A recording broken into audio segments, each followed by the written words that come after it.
बिस्मिल्लाहिर्रहमानिर्रहीम अल्हम्दुलिल्लाहि रब्बिल आलमीन वस्सलातु वस्सलामु अला सय्यिदिल अंबिया वल मुरसलीन अल्लाहुम्मा सल्लि वसल्लिम दाइमन अबदन अला हबीबिका खैरिल खल्क़ि कुल्लिहिम व अला आलिहि व अस्हाबिहि बारिक वसल्लिम। अल्हम्दुलिल्लाह, एक बार फिर हम अपने सिलसिले इस्तिखारे में, इस्तिखारों के जवाबात के सिलसिले में आपके सामने मौजूद हैं। इंशाअल्लाह आपके आए हुए सवालात के खुतूत का जवाब दिया जाएगा। तो आइए हम अपने इस्तिखारे के सवालात से पहले एतिकाफ़ के बारे में प्यारे मुस्तफ़ा सल्लल्लाहु ताला अलैहि वसल्लम के इरशाद को समाअत करते हैं।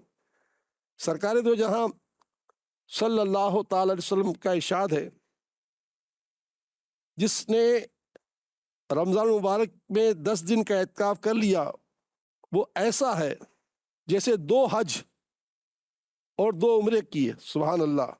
तो इस सवाब को हासिल करने की हिर्स होनी चाहिए। ठीक है, माना अब जैसे मैं हूँ, अल्हम्दुलिल्लाह ज़िंदगी में मैंने एतिकाफ़ किए माजी में, अब मेरा हाल ये कि एतिकाफ़ नहीं कर सकता, इतनी मजबूरी है। तो इसलिए इन्नमल आमालु बिन्नियात, अमलों का दारोमदार नियतों पर है। हम नियत तो करें कि या अल्लाह चलो इस साल एतिकाफ़ नहीं कर सकता, आइंदा साल ऐसे हालात हो जाएंगे ज़रूर एतिकाफ़ करूँगा। मर्द मस्जिद में करेंगे, औरतें घर में करेंगी। इंशाअल्लाह हम आगे चलते हैं अपने सवालात की तरफ।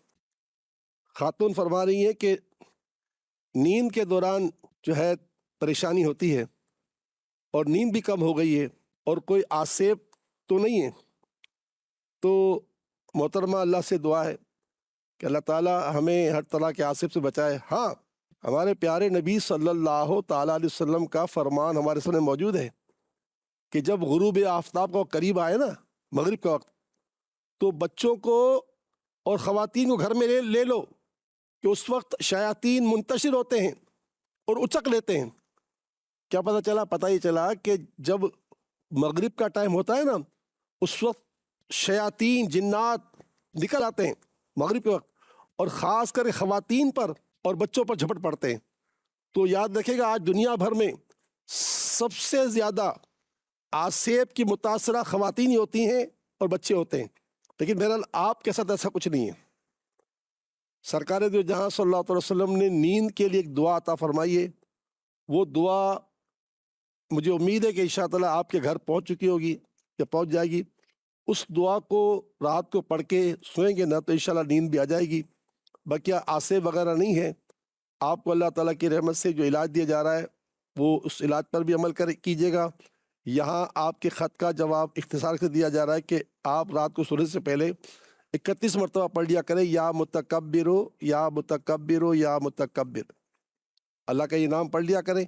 और वैसे भी मैंने मुत्तादिद मरतबा हमारे सिलसिला इस्तिखारा में रात को सोने के औरात बताए हैं।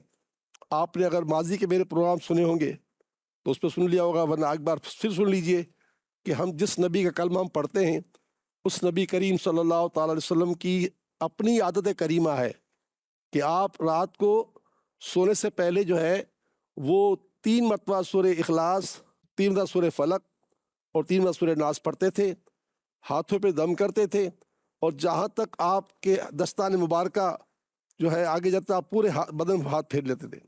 तो ये सुन्नत भी है, और ये भी सुन्नत है कि रात को वज़ू करके सोएं। और अगर रात को आँख खुल जाए तो चौथा कलमा, ला इलाहा इल्लल्लाह वहदहु ला शरीका लहु लहुल मुल्कु व लहुल हम्दु युहयी व युमीत व हुवा हय्युल ला यमूत अबदन अबदा ज़ुल जलाली वल इकराम बियदिहिल खैर। तो ये पूरा कलमा चौथा भी रात को जो है वो आँख खुले तो पढ़ लिया करो, ताकि फ़ौरन नींद आ जाए इस तरह। तो आपको अल्हम्दुलिल्लाह तावीज़ भी मिल चुका होगा, नक्श भी मिल चुका होगा, और ये भी सुन लीजिए कि कोई असरात नहीं है। मेरी दुआ है कि अल्लाह ताला आपको शिफा दे। नींद बहुत बड़ी नेमत है। तो नींद का चला जाना एक इंसान की बड़ी तकलीफ की बात होती है, इंसान का दिन टूट जाता है। बस मेरी दुआ है कि अल्लाह ताला आपको शिफा भी अता फरमाए, और वज़ू करके सोया करें, आयतुल कुर्सी पढ़ के सोया करें, इंशाल्लाह बड़ा करम रहेगा। ये ख़त जो है वो लाहौर से आया है। खातून ने लिखा है कि कपड़ों की एक मशहूर ब्रांड है जिसमें 10 लाख रुपए का इन्वेस्टमेंट मैं करना चाहती हूँ, क्या मेरे हक़ में बेहतर है? तो मोहतरमा ये है कि हमारे पास इस्तिखारे में नहीं आ रहा कि आप 10 लाख रुपए वहाँ इन्वेस्ट नहीं करें। और ये याद रखिएगा, آپ کے توسل سب سے کہوں گا کہ کوئی بھی شخص کسی جگہ انویسٹ کر رہا ہو نا، تو آپ کے گھر کے قریب کوئی دارالفتہ یعنی کوئی مفتی صاحب بیٹھتے ہو نا، کیونکہ کئی جگہ پر دارالعلوم میں مفتی اعظم بیٹھتے ہیں، ان سے یہ پوچھ لیا کریں کہ بھائی یہ اس طرح پیسے دوں گی، اس طرح پیسے لوں گی، کیونکہ اس میں اکثر لوگ سود پھنس جاتے ہیں، اکثر لوگ انویسٹمنٹ کر کے سود پھنس جاتے ہیں، اور سود کے لیے اللہ تعالیٰ کا واضح فرمان ہے کہ سود لینے والا ایسا ہے جس نے اللہ اور اس کے رسول سے جنگ کی۔